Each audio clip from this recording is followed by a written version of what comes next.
نحمدہ ونصلی علی رسولہ الکریم اما بعد۔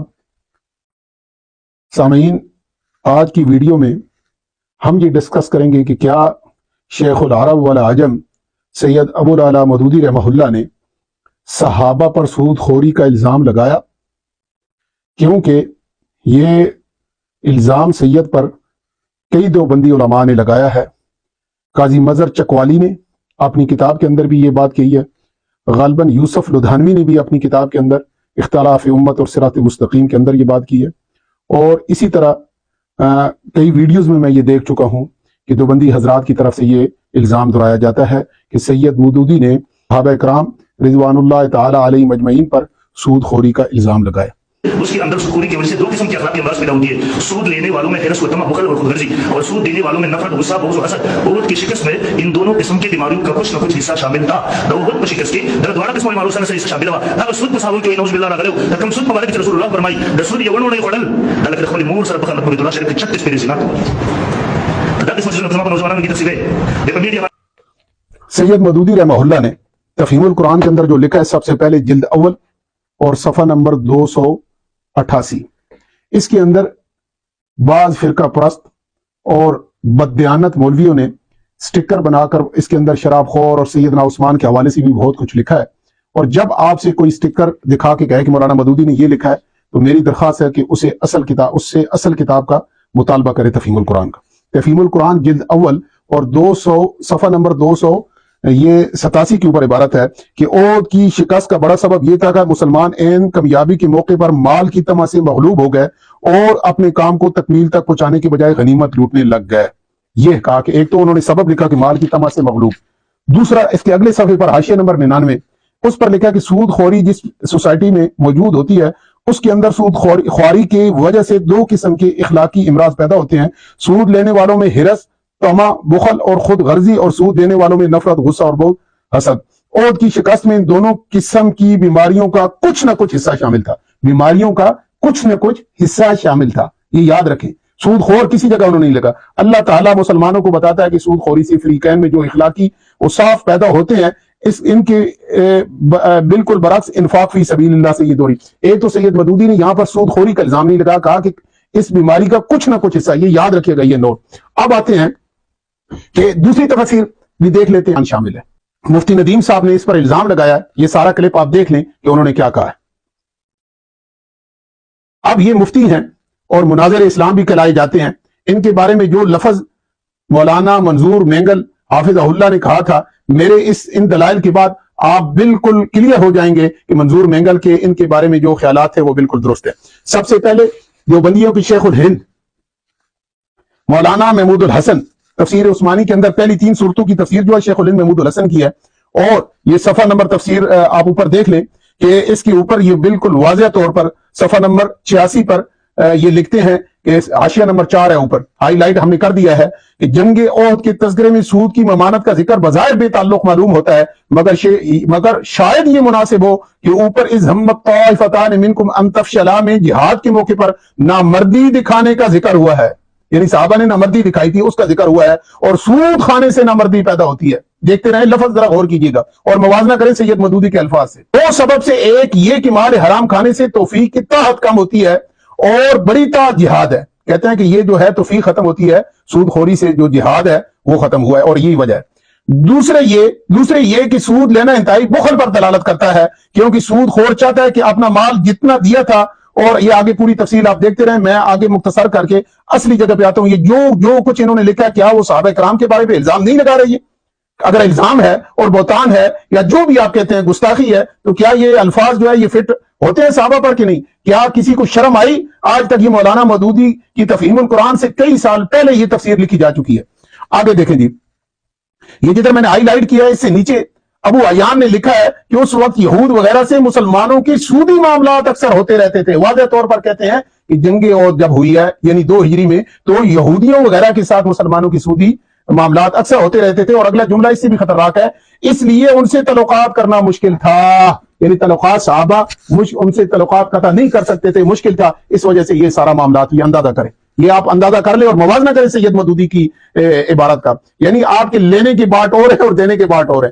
اپنے علماء کی آپ کو کوئی عبارت نظر نہیں آئے گی. اور یہ ہمارا دعویٰ ہے دیوبندی حضرات نے سید مودودی کی جس عبارت پر فتویٰ لگایا ہے ان میں سے 80% عبارات دیوبندیوں کے اکابرین نے خود لکھی ہیں. باقی 15% وہ عبارتیں ہیں جن کو سیاق و سباق سے کاٹ کر انہوں نے جناب ان پر گستاخی کے فتوے لگائے ہیں. اور باقی 5% وہ گستاخی ہے ہی نہیں، فقہی معاملات ہیں. آگے چلیں، یہ ان کے ایک اور میں آپ کو حوالہ دکھاتا ہوں، جمالین فی شرح جلالین. یہ جناب مولانا محمد جمال بلندشہری استاد دارالعلوم دیوبند ہیں. انہوں نے یہ ظلم کیا ہے کہ مولانا مودودی کا یہ دوسرا حصہ کاٹ کر پورا کاپی کر کے اپنی تفسیر کے اندر چوری کیا ہے. یعنی جس پر یہ فتویٰ لگاتے ہیں وہ ان کے استاد الحدیث دارالعلوم دیوبند نے وہ کاپی کر کے چوری کیا ہے.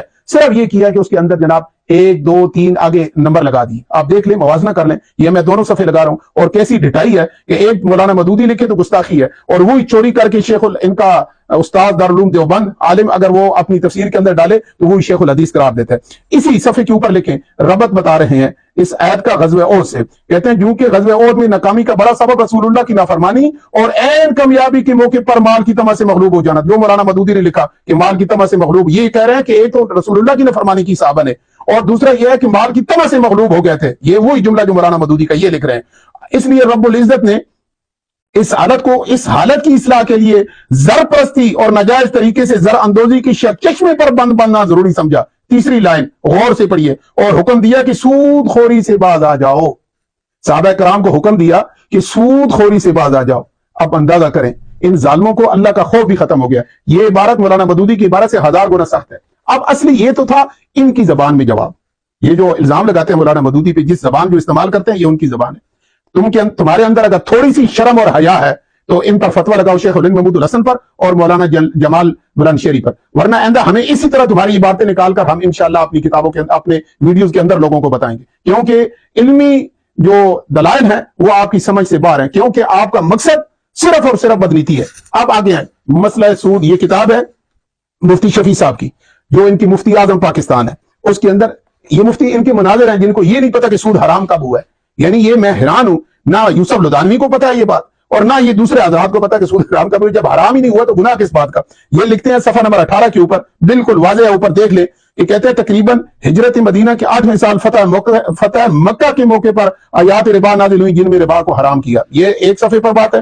پھر یہ دوسرے صفحے پر بڑے مزے کی بات، صفحہ نمبر 30، اس کے اوپر یہ لکھتے ہیں کہ یہ جناب سود لینا جس کا حرام، یہ بالکل کہتے ہیں کہ کون کون سے قبائل یہ سود کا لین دین کرتے تھے. اور جناب رسول اللہ نے فتح مکہ کے بعد مکہ کا امیر مقرر فرمایا اور حضرت معاذ بن جبل کو یہاں پر بھی انہوں نے لکھا کہ سود کا ہم نے حرام کیا. صفحہ نمبر 30 کے اوپر بالکل پھر یہی لکھتے ہیں کہ کون کون سے قبائل اور کون کون سے مسلمان فتح مکہ سے پہلے سودی کاروبار کرتے تھے. اچھا، یہ صفحہ نمبر 27 کے اوپر پھر لکھتے ہیں کہ حضرت صلی اللہ علیہ وآلہ وسلم کی چچا حضرت عباس اور صحابہ کرام کی ایک جماعت اس کا کاروبار کرتی تھی، اور اس وجہ سے آپ صلی اللہ علیہ وسلم کو حجہ میں اس قرآنی فیصلہ کی اعلان کرنا پڑا. پچھلے زمانے کے جو سودی معاملات آپس میں چل رہے تھے ان کے چکانے اور لینے دینے میں صرف راس المال لیا جائے، یعنی اصلی مال لیا جائے، اور سود کو حرام کیا. یہ مفتی شفیع صاحب تو واضح لکھا ہے کہ حضرت عباس کا سود رسول اللہ صلی اللہ علیہ وسلم نے فتح مکہ پہ اپنے چچا کا سود معاف کیا. دیگر 2 قبیلے جو مسلمان تھے ان کا ذکر کیا. لیکن آپ کو شرم پھر بھی نہیں آئے گی، الزام آپ نے پھر بھی لگانا ہے. لیکن ہم نے ابھی آپ کی زبان میں جواب دینا جو ہے سٹارٹ کیا ہے، اور ہم نے یہ سمجھا ہے کہ علمی دلائل آپ کو بالکل قطعاً آپ کے نزدیک اس کی کوئی اہمیت نہیں ہے، اور آپ کے جتنے الزامات ہیں وہ محض سیاسی ہتھ کنڈے کے طور پر آپ استعمال کرتے ہیں. آپ کا یہ جتنی بہتان بازی ہے یہ محض سیاسی ہتھیار کے طور پر آپ استعمال کرتے ہیں، کیونکہ اب الیکشن آ گئے ہیں اور آپ نے پھر وہی ڈرامے شروع کر دیے ہیں. جماعت اسلامی صحابہ کرام کے تحفظ کی علمدار ہے، اور جماعت اسلامی وہ واحد جماعت ہے جس نے پاکستان کی اسمبلی کے اندر نموس صحابہ کا بل پاس کرایا، اور رافضیت اور ابن الوقت اور جو صحابہ کی آڑ لے کر اپنی دکانیں چمکاتے تھے ان کو ننگا کر دیا ہے. یہ بات کسی صورت آپ کو ہضم نہیں ہو رہی اور ہمیں پتہ ہے، اور انشاءاللہ اب آپ کی زبان میں آپ کو جواب دیا جائے گا. میں ویڈیو کے آخر میں ایک دفعہ پھر وضاحت کر دوں، ہماری اس ساری پروگرام کا، ہماری ساری اس کارروائی کا اور ہماری ساری اس تحریک کا جماعت اسلامی کی قیادت سے کوئی تعلق نہیں، بلکہ الٹا وہ شدید مخالف ہیں. وہ اس طریقہ کار کے حق میں نہیں ہیں. وہ کہتے ہیں ان فرقہ پرستوں کو اپنے حال پر چھوڑ دو، یہ خود ہی بک بک کرتے چپ ہو جائیں گے. لیکن ہم یہ سمجھتے ہیں کہ 80 سال ہو گئے ہیں انہوں نے سید مودودی رحمہ اللہ کو نہیں بخشا، اور من گھڑت الزامات اور بہتانات میں سیاسی مقاصد حاصل کرنے کے لیے یہ لگاتے ہیں تو ہمیں ان کا سدباب کرنا چاہیے۔ میں اپنی گفتگو یہاں پر ختم کرتا ہوں۔ سبحان ربک رب العزت عما یصفون وسلام علی المرسلین والحمد للہ رب العالمین۔